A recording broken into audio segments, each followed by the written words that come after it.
Ngerakit PC 50 juta? Emang dapat apa?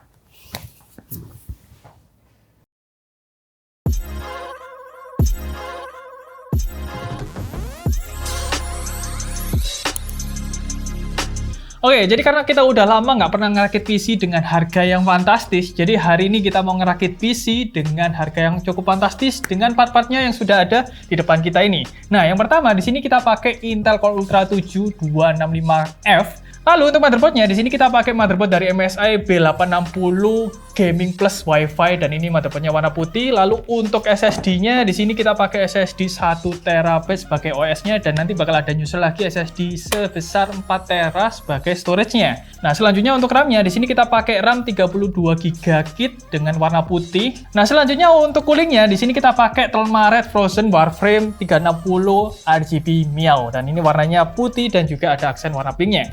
Next, di sini juga ada PSU-nya. PSU-nya kita pakai Telma Red 850 watt dan ini PSU-nya juga warna putih. Dan yang paling spesial di rakitan kali ini adalah ya, GPU-nya kita pakai RTX 5080. Dan seperti yang kalian lihat di sini, untuk part-part yang kita pakai semua ini warnanya putih. Jadi mungkin lebih baik kita ngerakit dengan PC tema warna putih dan juga warna pink. Dan casingnya kita pakai Hype Y70 warna pink. Jadi daripada kita panjang lebar, langsung aja kita rakit PC-nya.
Oke, akhirnya PC rakitan kita udah jadi dan tampilannya kurang lebih kayak gini. Jadi ini warnanya didominasi dengan warna pink dengan part-part yang ada di bagian dalam ini dominan warna putih.